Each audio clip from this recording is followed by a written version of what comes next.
Arthur, mamãe fala aí, foi do Vilela para um debate e ele diz que o PT não está interessado no fim da escala 6x1. Mas não foi. Ok, vamos ver isso aqui agora.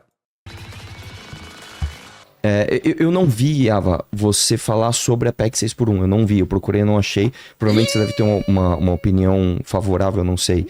A PEC da Erika Hilton, né? Justo. E a gente poderia começar por esse assunto. Vamos lá. Podemos. Acho que até pra quem tá nos assistindo saber por que veio esse lance da família, né?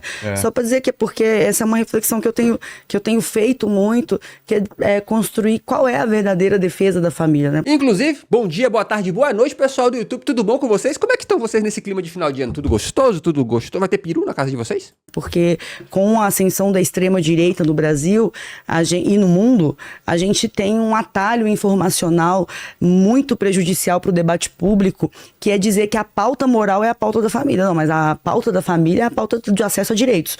E aí quando eles dizem que falar de, sei lá, banheiro unissex é a pauta da família, falar de aborto é a pauta da família, eu tenho chamado a atenção de que pauta da família é a redução das desigualdades, é acesso à escola, é acesso ao saneamento básico e assim por diante. Eu acho que por isso a gente botou esse lance aí de pauta da família, que a gente pode entrar também, até porque... Ava Santiago. Essa moça, se não me engano, ela é deputada, não é? Deixa eu ver se tem alguma informação aqui embaixo. Ava Santiago é vereadora, vereadora em Goiânia. Olha aí. Jornada de trabalho também é pauta da família, claro, né? É a presença de pai e mãe em casa, a garantia da convivência familiar, tudo isso é a defesa da família, que precisa, obviamente, ser parametrizada dentro do possível para que as transições de modelo sejam feitas sem que a gente tenha uma quebradeira econômica, né? Sim.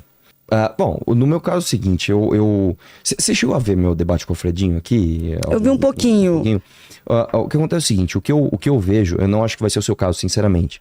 O que eu vejo muito da defesa da PEC da Erika Hilton são... Eu vou começar até da mesma forma que eu comecei com ele. São discursos com apelo à emoção e que tem razão de ser. Porque realmente uma escala 6x1 ela é uma escala, no mínimo, difícil para uma família. No mínimo... Atenção! Mamãe falei, percebendo óbvio. Muito difícil. Com muito argumento de autoridade. Olha, eu posso falar porque eu já trabalhei 6x1 tantos anos. Olha, eu posso falar porque tenho tantas pessoas na família. E poucos argumentos lógicos. Poucos argumentos assim. Tudo bem, então vamos construir uma solução. Vamos ver se esse é o caminho. Então, eu começo até te fazendo uma provocação, né? Que é uma coisa simples, né? Se você realmente leu a PEC. Leu a PEC. Sim, eu li a PEC. Quantas páginas tem essa PEC? A PEC tem uma página, a justificativa tem 4, exatamente. né? Olha só a diferença. É importante. Legal. Importante porque o anexo ele vai junto e ele traz alguns argumentos que só a leitura dos 2 artigos ali muito bom. Não te dão essa noção do que das motivações, né, para a apresentação da PEC. Sim, assim por diante. E aí eu pergunto se você também não concorda que, por exemplo, a PEC, só o primeiro artigo dela, ela já começa com uma contradição, porque ela tem um erro matemático naquela PEC. Bom, eu concordo totalmente com você. Eu acho que o grande problema que a gente tem, um dos grandes problemas, longe de ser o maior, mas que a gente tem no Brasil, especialmente na arena da política pública, é a interdição do debate quando ele nasce. Por que eu defendi ferrenhamente que a PEC tivesse assinaturas? Para ela tramitar. Porque se a PEC, inclusive, a desinformação dentro de setores da esquerda é um negócio absurdo. Eu tava vendo um monte de gente mandando mensagem, como assim a Benedita da Silva votou contra a PEC? Gente, a PEC não tava nem em votação. Como assim a Tabata Amaral votou contra a PEC? Não tava em votação. Calma, peraí. Não é que não... Vamos lembrar o seguinte, eu lembro disso muito bem, tá? Que é o seguinte, inicialmente, ninguém queria votar para que a PEC tramitasse, tá? Essa galera literalmente disse não. O que aconteceu foi que a galera foi inteligente na internet e começou a dizer assim, levamos pra fulano de tal, pro vereador tal, né, pro deputado tal, e o deputado não assinou.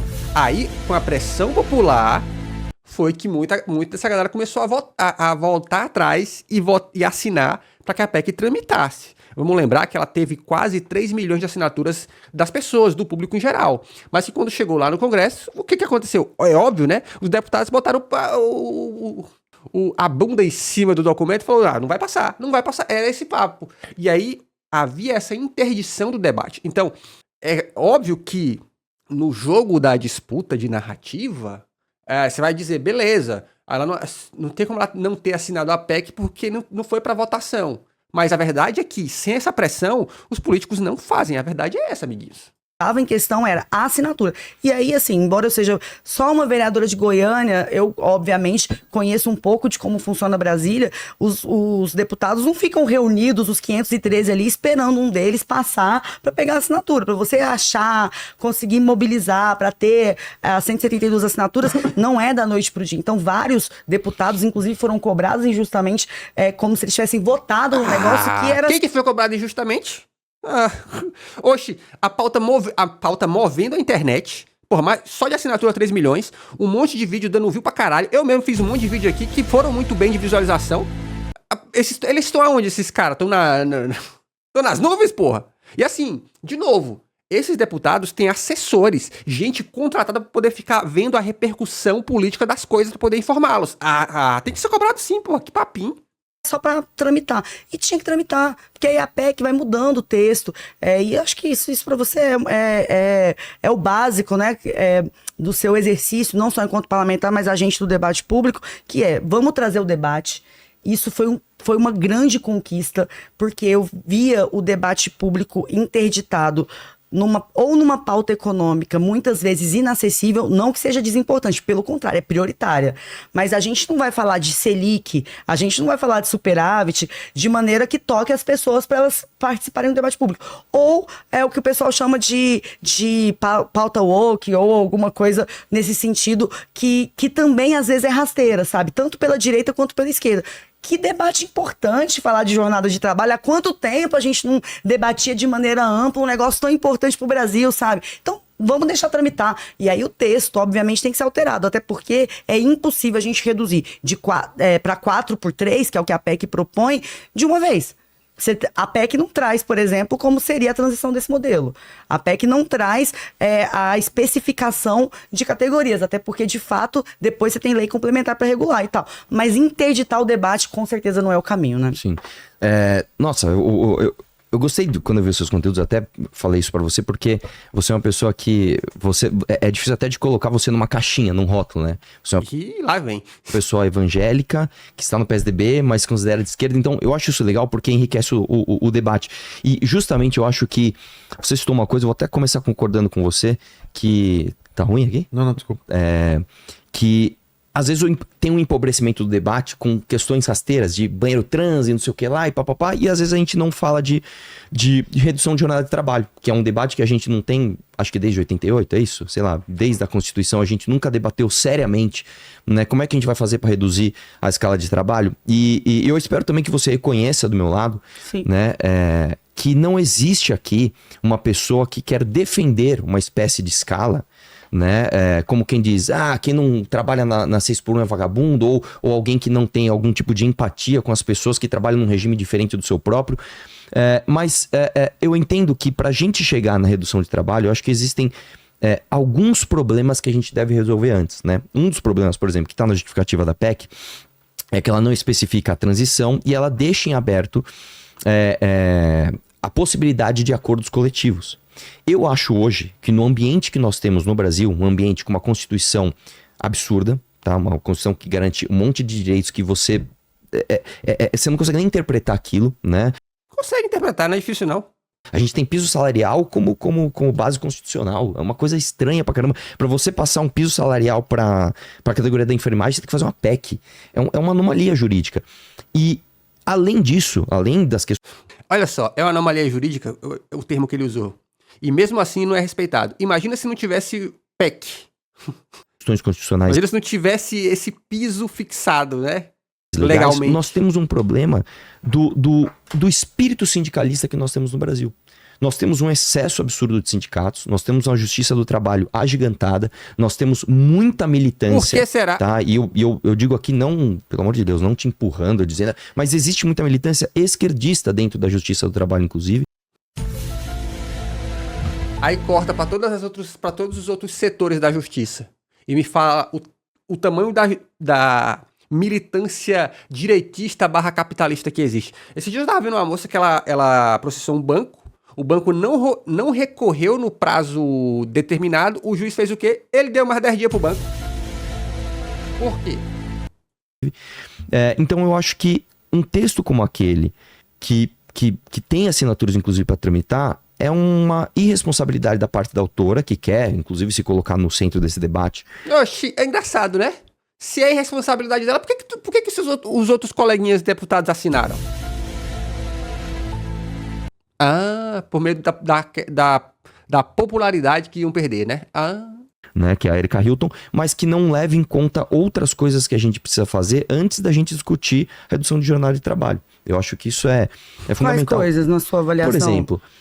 Quando? Quem vai pautá-las? Por exemplo, essa é uma boa pergunta, né? Por exemplo, o próprio governo do PT não quer que essa PEC passe, né? O próprio governo do PT já deu declarações, vamos ver e tal, e a gente sabe que uma PEC não passa se o governo não quiser, né? São 3/5 da casa em 2 turnos, depois ainda vai pro Senado. Beleza, o governo pode vetar, né? E aí volta pro Congresso, o Congresso pode passar de novo. E o Congresso... Cara, sabe o que é foda que o Arthur tá tentando ignorar? É que o Congresso é feito de políticos. Políticos têm uma coisa no seu coraçãozinho. Eles precisam da opinião pública, porque senão eles não ganham voto. Eles podem discordar, não concordar, fazer um monte de coisa. Mas se eles acreditam que aquilo vai mover a opinião pública e vai garantir votos para eles vão fazer. A pauta do fim da escala 6x1, ela é fortíssima. Então, eles não assinaram o texto para ser tramitado porque eles são legais, porque eles... A maioria deles nem leu o negócio que tem 7 páginas. Eu li o negócio, tem 7 páginas, uma página é o texto da PEC, as outras páginas são justificativa. Eu li esta parada. A maioria nem leu isso, cara, simplesmente. Mas assinou lázinho pra poder tramitar. Por quê? Porque o negócio tem força política. E os caras não querem estar por fora do bonde, pô. O governo não puser a mão, o negócio não vai passar, né? Uma das sugestões que eu digo pra você é o seguinte: o que você acha da gente reduzir a justiça do trabalho? Bom, eu acho um ponto bem interessante a gente falar sobre justiça do trabalho. Eu quero só retomar algumas coisas na sua fala. Você disse que a gente tem muito sindicato e muita militância. Eu concordo contigo sobre o fato, mas eu acho importante a gente ter um olhar aprofundado sobre o que do fato, as causas, né? Primeiro, a gente foi o último país do planeta a abolir a escravidão. Por que será? Isso deixou sequelas gravíssimas que até hoje se verificam nas nossas relações de trabalho. Isso é indiscutível. Além disso, a gente teve um período muito duro de ditadura militar, que imediatamente, assim, essa é uma reflexão importantíssima para a gente entender também o efeito colateral de sindicatos superpoderosos. Porque o que aconteceu na ditadura militar? A ditadura militar, ela... para maquiar aquele super PIB, o milagre econômico, ela tirou a obrigação de que o reajuste do salário mínimo tivesse como a inflação como base. Então você tinha uma inflação, você chegou a ter 200% de inflação que consumia completamente o poder de compra do trabalhador, porque você não tinha reajuste de salário com base na inflação. E com isso a gente teve um aprofundamento bizarro da pobreza no Brasil. A gente teve também a concentração de renda por conta dessa mesma maquiagem do milagre econômico. E aí nisso os sindicatos foram criminalizados, porque uma das primeiras medidas da ditadura militar, a gente fala do AI-5, que foi sim absurdo. O AI-5 é um ponto de inflexão antidemocrático que tem que ser repudiado em qualquer circunstância. Mas tem outros pontos da ditadura tão dramáticos ou até mais dramáticos que não são trazidos, como esse de tirar a obrigação de reajustar o salário mínimo. Aí você, para não ter sindicato na rua, para não ter mobilização de trabalhador, você criminalizou o sindicato, prendeu o líder trabalhista e criminalizou greve. Então, você teve 20 anos de arroxo do trabalhador, de empobrecimento do povo brasileiro e greve criminalizado e sindicato criminalizado. O efeito colateral foi exatamente esse que você diagnosticou. Uma explosão de sindicatos pós-redemocratização, sendo que nem todos são legítimos, mas todos surgiram no seio de uma... Gente, é ao vivo aqui, meu celular. Olha, eu vou falar será que foi o Nando Moura que derrubou meu celular? Socorro. Não autorizou esse debate, pessoal. Isso, não tá autorizado. Então, a gente teve essa explosão de sindicatos vindo no bojo dessa ditadura. Então, sim, você tá certíssimo, tem sindicato pra caramba. A causa é que nós temos Aí, só para finalizar, uma classe econômica, eu vou usar um termo muito da esquerda, para Vai falar burguesia. Ela vai falar burguesia. Atenção, hein? Presta atenção que é importante, pessoal. facilitar o entendimento, mas uma classe econômica dominante formada por altos banqueiros, por altos setores de empreiteiras, inclusive a sociedade civil, a parte da sociedade civil que ajudou a financiar a ditadura militar, que massacrou, e aí vieram esses sindicatos com discrepâncias que sim precisam ser corrigidas. Você tem toda a razão. Sim. Comeu nos dados, hein? Pô, gostei. Quero mais, porque ela comeu nos dados aqui. Cadê? Olha lá. Vou continuar o papo do sindicato aqui. Olha lá. Que é um excesso. Por isso que eu acho que é um problema quando uma PEC dessa tramita, né, com um texto tão simples e com... eu acho tudo bem, positivo, trouxe o debate, é legal, mas eu acho que a gente corre um risco muito grande disso se tornar um caos novamente no Brasil, eu não acho que esse texto vai tramitar, sinceramente, nesse governo não vai, mas de a gente se tornar um país num caos e numa insegurança... Já tá tramitando, né? Perdão, eu não acho que ela vai ser aprovada, né? Tá. Mas ainda tem que gerar comissão especial, passar em comissões, eu não acho que ela vai atingir esse estágio, mas de qualquer forma, eu acho que num país onde a gente tem essa quantidade de sindicatos, e não é que a gente tem um pouquinho a mais, nós temos muitos sindicatos a mais. É uma coisa que eu sempre falo assim. Comparado a quem? Eu acho que essa pergunta é honesta. Comparando com quem? Tá? O Brasil é um país tão absurdo que a gente tem sindicato de trabalhador em sindicato. Como é que pode isso? Um sindicato para proteger você de trabalhar num sindicato que era para te proteger? Gente, né, é uma loucura. E esse tipo de coisa faz com que a gente... Sabe o que eu acho engraçado? Aqui, ó, gente, eu moro no estado do Pará. Sabe o que tem aqui no estado do Pará que eu sei de cabeça porque eu já participei de reuniões, trabalhando, fazendo vídeo? Tem sindicato dos prefeitos, sabe? Tem comissão dos vereadores do estado. Tá ligado? Os caras falam de que, tem muito sindicato. Esse filho da puta faz isso. Associação Industrial e Comercial de toda a cidade. Me fala se isso não é a porra de um sindicato. De novo, tudo neste Brasil é cota e sindicato, mas quando é pra pobre, não pode ter, porque tem demais. A gente tenha problemas de ordem prática, principalmente pro pequeno, médio e micro empreendedor, que muitas vezes os políticos e os políticos eu não coloco isso com distanciamento, me coloco nessa categoria também, né? Com falta de experiência da vida real, e às vezes banhados de ideologia, não entendem como essas coisas podem funcionar negativamente pro cara que tá lá na ponta gerando emprego, né? Eu vi um debate gerando emprego do Jones Manuel sobre esse tema, onde inclusive ele foi muito bem, ele foi melhor do que o outro deputado. Citou, Jones! Um deputado bolsonarista péssimo, tentou lacrar, mitar o tempo todo, levou o livro do comunismo, seu comunista, né? O Jones traz uns dados, o cara, você é um comunista, né? E eu acho que, infelizmente, cara, quando a gente traz até os dados, a gente esquece às vezes de ver quem tá lá na ponta e como que isso funciona na prática, né? Então, por exemplo, eu tenho alguns exemplos, eu até trouxe uma história minha com o Alfredinho sobre isso. Se você quiser, a gente pode falar mais sobre isso, eu vou encurtar aqui. Tá. Mas eu acho que então a gente concorda. Tá de olho, então, só esclarecendo aqui, eu não faço questão nenhuma de tempo. Tá bom. Se a Ava fala mais também não tem problema. Ava, desculpa. Tá bom. Se a Ava fala mais, eu não tenho nenhum tipo de problema, tá? Inclusive, eu acho que eu posso aprender bastante coisa com ela também.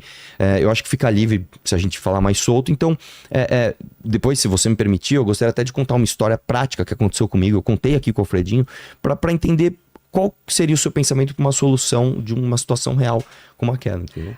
Olha, eu tô tranquila, eu tô por conta de você. Você quer contar a história? Né? Mas e o tema? Eu quero saber do tema, pô. Então vamos lá. Eu vou te contar uma história que aconteceu comigo, tá? Eu tinha um posto de gasolina, eu tinha um frentista lá, que ele morava literalmente do lado do posto.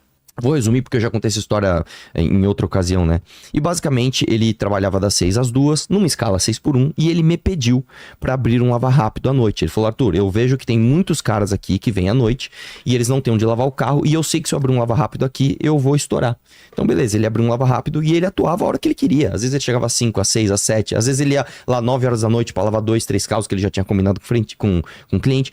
E ele começou a ganhar muito dinheiro como lavador. Ele começou Peraí, o Arthur tinha um posto de gasolina? Caraca. a ganhar mais dinheiro como lavador do que como frentista.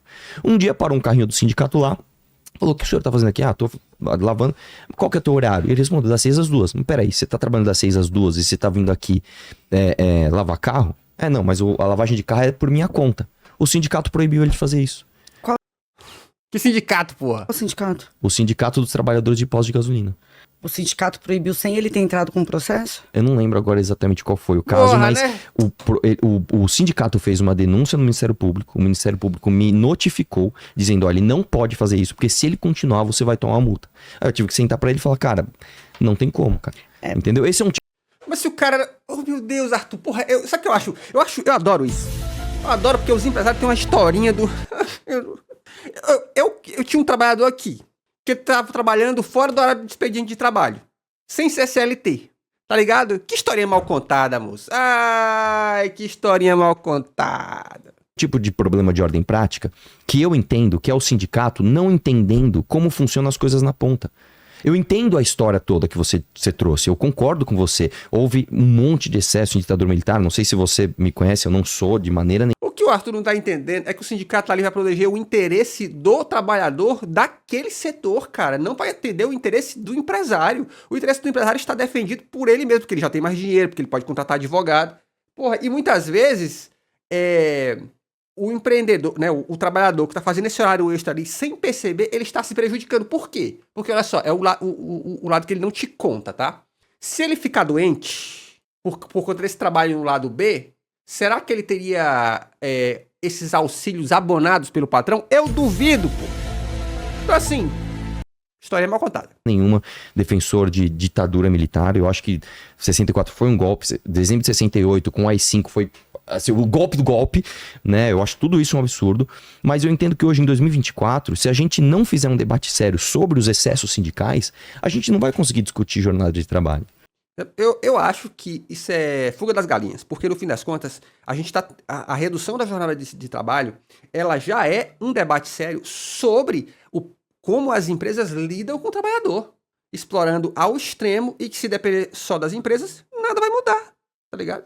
Porque a gente tem um ambiente muito, muito tóxico. E você não acha que esse debate pode ser feito simultaneamente? Por exemplo, os deputados do MBL não podem apresentar uma PEC, não, um debate do ponto de vista legislativo. Sim, pode. Apresentar uma PEC ou um projeto de lei que verse sobre sindicatos enquanto a gente está discutindo jornada. Porque eu vejo que a gente não tem que colocar necessariamente um tem que esperar o outro, porque a vida não espera, né? A vida é complexa. Eu acho perfeito. Então eu já dou até uma sugestão. Se eu fosse deputado federal e apresentasse uma PEC para acabar com a unicidade sindical, você seria a favor? Olha, eu acredito que se eu fosse deputada federal também, e a sua PEC, se tivesse, por exemplo, uma justificativa que me convencesse, porque eu não voto em nada por título. Então, o título da PEC fosse esse, eu teria que conhecer a PEC para votar. Então, aí você teria que me convencer então, disso. A gente pode dar um passo atrás. Você acha que a unicidade sindical no Brasil é um problema? Eu acho que é um problema. Então, eu acho que é um problema. O que é unicidade sindical? Explica pra nós. Mas aí tem que ver como que isso ia acabar. Porque assim como a PEC 6x1 tem problema, a sua também poderia ter. Eu não tenho como legislar sem ter mandato sobre uma PEC imaginária. Mas, mas assim, o espírito da PEC estamos concordando aqui. Tá aí, tudo certo. Agora tem uma questão assim. Você trouxe um ponto importante que as pessoas falam sobre isso a partir de suas experiências. Você também fala sobre isso a partir da sua experiência. Sim, eu acho que a gente exatamente. falar sobre isso a partir das nossas experiências não é um problema. Sim. A gente só não pode querer que as nossas experiências sejam a decisão final do que vai legislar sobre a vida de 1 milhão de pessoas. Então, assim, é muito urgente que a gente compreenda que os trabalhadores... E aí, se você for pegar qualquer categoria profissional, a quantidade de pedidos de afastamento por problemas psicológicos é uma coisa inacreditável. A gente está discutindo segurança pública, por exemplo. No estado de Goiás, a gente tem 55% dos policiais militares na ativa afastados temporariamente, segundo a última vez que esses dados foram liberados, que faz tempo, né? 2019 foi a última vez que o governador liberou, afastados por problemas psicológicos. E policial não é 6x1. Exatamente. Isso é precarização do mundo do trabalho. Então você pega a precarização e aí você vai desdobrar. Educação, a mesma coisa. A gente tem uma quantidade gigantesca. Aí quando você pensa assim, pô, tá faltando professor de português, tá faltando professor de matemática. Por que tá faltando? Por vários motivos. Um deles é uma jornada extenuante de trabalho. Aí... a gente tem que pensar, então, que a precarização do trabalho é insustentável e uma hora vai colapsar um monte de... E ela é tão problema que os próprios vereadores... Cara, a precarização é tão problemática, essa carga extenuante de trabalho, ela é tão clara que nenhum político trabalha nessa jornada, porra. Eles ficam com esse papinho de que, porque eu viajo, porque eu trabalho... Mano, bateu o pontozinho lá, é 4x3, não é isso? bater no pontozinho é 4x3, porra. Tá ligado? Nem os caras fazem isso. Serviço. 2, a gente pode fazer debate simultaneamente. A gente tem que discutir sindicato? Tem que discutir sindicato. Eu não discordo. Sindicatos são muito importantes? São muito importantes, porque existem categorias que só conseguem se mobilizar a partir de sindicatos. Aí, a gente pode fazer isso de uma vez? Pode, são 503 deputados, cara. Um monte de comissões, a gente precisa sentar numa filinha e esperar, primeiro a gente termina, a gente zera o debate sindical. Aí depois a gente passa pro debate de redução. Até porque quando é pra passar medidas que são benéficas para a classe rica do Brasil, eles não passam de uma por uma. Eles passam, lembra do papo do governo Bolsonaro? Passa de boiada, mano. De jornada de trabalho. Não dá, porque, como eu disse, a vida não espera, as famílias estão adoecendo, estão se desestruturando pelas ausências das suas pessoas que têm trabalhado muito e vivido pouco. Então, dá para fazer tudo, não tudo, mas dá para fazer mais de um debate sério ao mesmo tempo. Não, eu concordo com você. Agora, vamos lá, voltando à unicidade sindical. Você mesmo citou aqui que um monte de pessoas são afastadas do trabalho, inclusive você citou a categoria dos professores. Um dos sindicatos mais fortes, inclusive, aqui do Brasil é a POSP, né? E você mesmo citou um problema da POSP. Aí vamos supor que eu sou um professor. Eu não quero ser representado pela POSP. Porque eu não quero. Porque eu acho que eles não me representam. A unicidade sindical é um problema. Porque eu não consigo achar um outro sindicato, que não existe, que possa me representar. Você sabe que, na verdade, é tipo partido nos Estados Unidos. Parece que só tem 2, mas tem um monte. Sim, lá tem mais de 2.000 partidos. Exatamente. Então, tipo, o sindicato de professores, ou trabalhadores na educação, né? Porque hoje em dia, a maioria dos sindicatos da educação é para professor e administrativo, não é só para professor. Você tem os sindicatos menores, divergentes, que atuam, sim. Lá em Goiás mesmo, eu como vereadora, eu recebo o Sintego e eu recebo o Sinced, que são sindicatos divergentes que vivem tretando entre si, e os dois existem. E os dois têm condições de mobilizar. Mas um é o legitimado, que é o Sintego. Exatamente. Aí vem essa discussão. Existem outras formas de organização de trabalhadores? Existem. Qual é o que a gente tem que calibrar? A legitimidade. Ou seja, as coisas já estão acontecendo, elas não estão preto no branco, mas a gente tem que calibrar a legitimidade. Então, eu acho que é o seguinte, uma legitimidade forçada, a partir de uma unicidade sindical, ela não é uma legitimidade legítima, ela não é verdadeira, ela não é espontânea. Eu acho que as próprias pessoas poderem escolher, eu acho que é um... Mas as pessoas não escolhem? Tipo assim, ó, vai lá, eu tô entendendo, mas eu preciso deixar claro. É porque assim, você pega um bonde andando, que já existe um sindicato. A maioria dessas categorias, categorias mais antigas ainda mais, elas já têm sindicatos. Que, obviamente, existem eleições. É claro que você pode questionar como isso acontece, como acontecem essas legislações e tal, mas é preciso ficar ligado que esse papinho de, temos que mexer nos sindicatos, tem que ter cuidado, porque às vezes é só um papinho para tirar força dos sindicatos.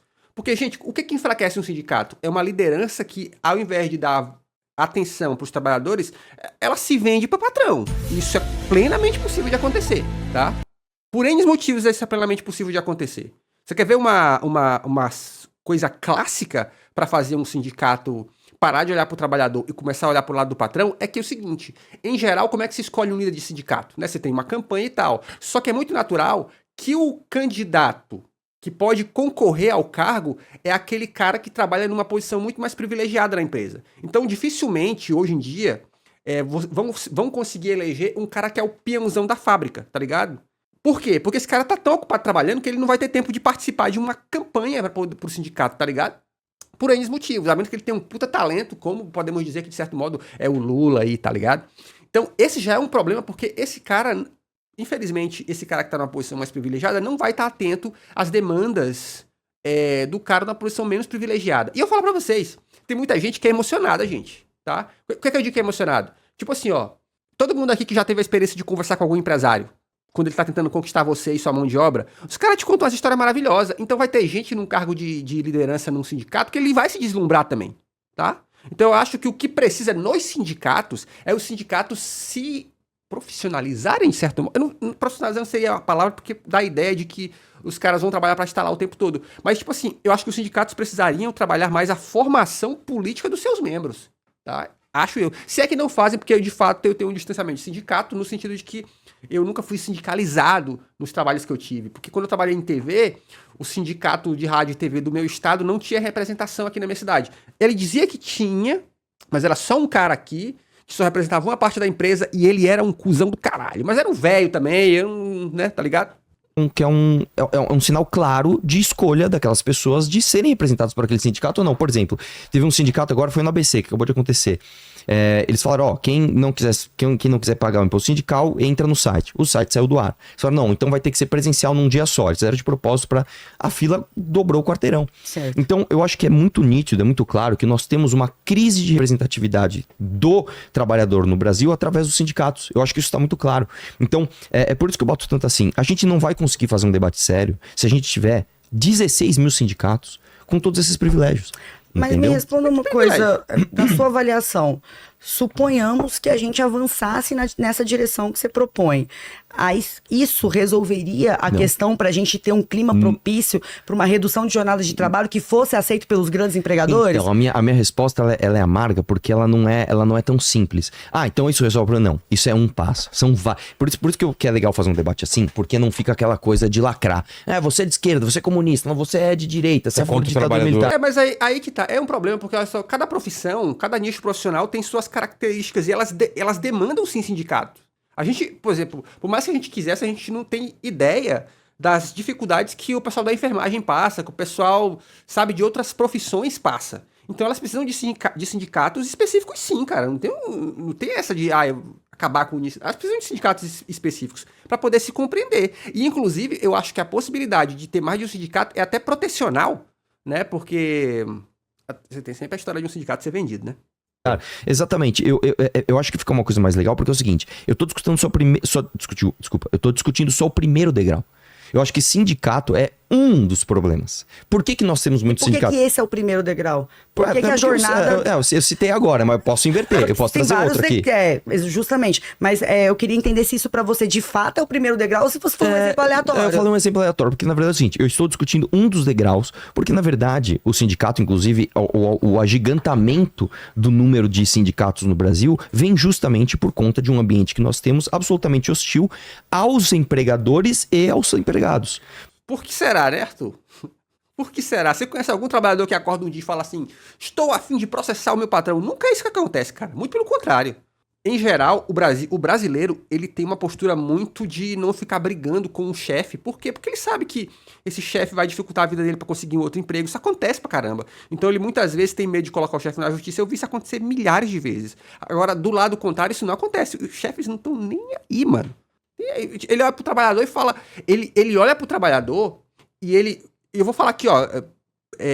de coisas que eu vivia na minha vida profissional. Os chefes olham pro trabalhador como se o trabalhador devesse, em primeiro lugar, ser muito grato por ter tido a chance de trabalhar e ganhar um salário mínimo, tá? É o que mais acontece. E quando ele imagina que esse trabalhador não está sendo grato, ele fica puto. E como é que ele não... E quais são as situações que levam esse cara a imaginar que o cara não tá sendo grato? Hoje em dia, é só o cara não demonstrar completamente devoção a ser um trabalhador, tá ligado? Tipo assim, eu não sou devoto ao meu chefe, e seu chefe fica puto. Porra, a gente viveu isso aqui nos anos de Bolsonaro, um monte de patrão falando aí, ó, declarando voto e declarando um clima hostil a funcionário que não declarava voto, mano. Então, assim... Esse clima de hostilidade, se ele existe por conta dos patrões historicamente no Brasil. E eu sei que vai ter gente que vai falar assim, mas eu sou um patrão diferente, você é um pônei, se você for, tá ligado? É um unicórnio, se você for alguém assim, porque em geral, esse clima de hostilidade vem de cima pra baixo, tá? Por exemplo, como eu falei, a primeira pergunta que eu falei você não acha que a gente tem que reduzir, por exemplo, a justiça do trabalho? Eu acho que isso é um absurdo. Eu tenho alguns dados aqui, se eu tiver algum tempinho só para mostrar para você, né? A gente não vai conseguir discutir jornada de trabalho ou fazer um debate sobre jornada de trabalho se nós temos uma justiça como essa daqui. É o mesmo gráfico que eu mostrei pro Alfredinho, se puder... Desculpa. Aí. Se puder mostrar aqui, ó, só para vocês terem uma ideia do número aqui, tá? Isso aqui é quanto gasta. É quanto nós gastamos. Tá sem dinheiro em gráfico. Você viu só? Branco. Não fez nem um gráfico Achou aí, velho. Eu não é pra debater, o gráfico tá preto e branco, eu comprei uma pasta na Calunga agora, meu. Nossa. E ó, tá escondendo um teco do gráfico. Mas basicamente o gráfico diz o seguinte, ó. São gastos com a justiça, comparando em porcentagem do PIB, países emergentes, que eles gastam. A porra do PIB. gastam aproximadamente ali menos de 0,5%. Países, uma média de 59 países, né, que também não chegam a 0,5%. Países emergentes, que os países emergentes têm essa característica mesmo de ter uma complicação nas suas relações de trabalho, afinal de contas são países emergentes, então eles gastam 0,5%. O Brasil tá aqui em cima.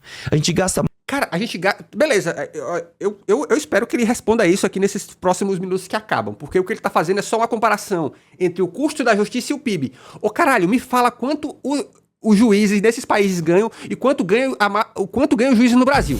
A gente tem visto isso recentemente em reportagem. Tem juiz no Brasil, um monte ganhando mais de 500 mil reais por mês com penduricalho, porra. O custo da justiça... me parece que não está no custo de indenização, está no custo de pagamento dos juízes, porra! Mais de 3 vezes mais do que os outros países estão gastando. Então, isso aqui, independente, antes da gente abrir isso aqui, entender o diagnóstico, é nítido isso aqui, vamos supor que a gente fosse médico. A gente olhar isso aqui, ó, existe uma febre aqui. Qual é? Porra, e de novo, isso é um sintoma.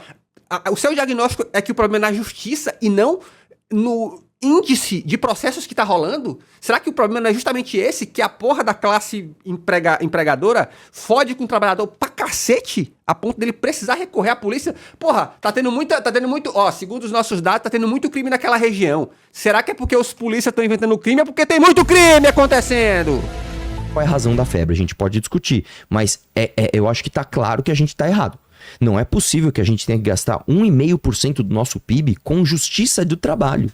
E você não acha que a redução das jornadas de trabalho geraria um impacto imediato na redução dos gastos com justiça do trabalho? Muito pelo contrário. Eu tenho certeza que seria pior. Certeza? Por quê?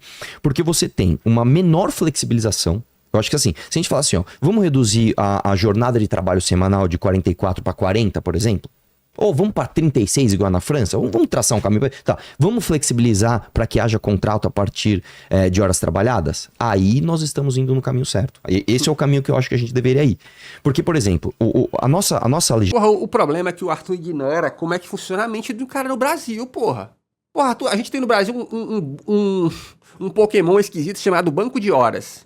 Vê quantas empresas atendem isso de maneira satisfatória. O cara trabalha, aí ele fala, chefe, tem horas aí, não vem amanhã, vê o que acontece, ele vai tomar falta, porra.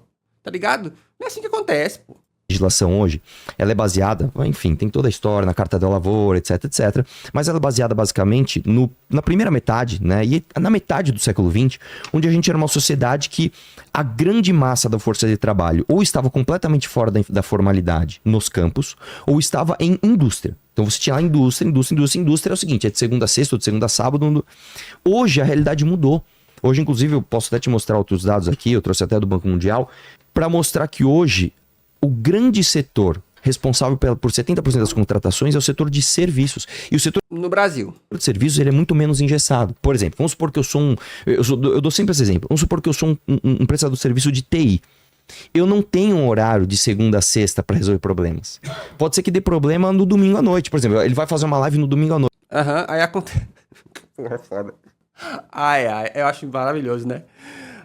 É uns exemplos de serviços que o cara vai ter que trabalhar domingo à noite. Porra, Arthur, quem vai trabalhar domingo à noite é o cara do bar, pô. É foda um negócio desse. Me fala qual é o cara do TI que vai te atender no domingo à noite. Se não for plantão, aí é plantão. Aí a gente já tem exemplo histórico, pô.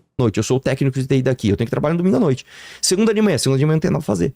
Então, eu acho que assim, talvez assim, é que você me fez um questionamento muito bom. Qual que seria o primeiro degrau? Talvez, né? Eu tô brainstorming aqui, tá? Talvez o primeiro degrau seria a gente pautar a flexibilização da contratação do trabalhador por hora. Tá, aí eu te pergunto, meu querido, beleza. Se eu falar pro dono da empresa lá, que promete atendimento 24/7 lá, ó, eu só quero trabalhar de tal hora, tal hora, ele vai me contratar? Você acha que vai, né, Arthur? Porra. Ele vai chegar como acontece com os PJ no Brasil hoje. Irmão, eu vou te contratar PJ, mas vou querer que você esteja aqui todos os horários do CLT normal. Se não quiser, eu não te contrato. Você vai passar fome, irmão. É isso que vai acontecer. Puta merda. É impressionante, cara. É impressionante. Se inscreve nesse canal. Aqui tem vídeo de segunda a sexta, porque nós somos contra a escala 6x1. Beijos e tchau, obrigado.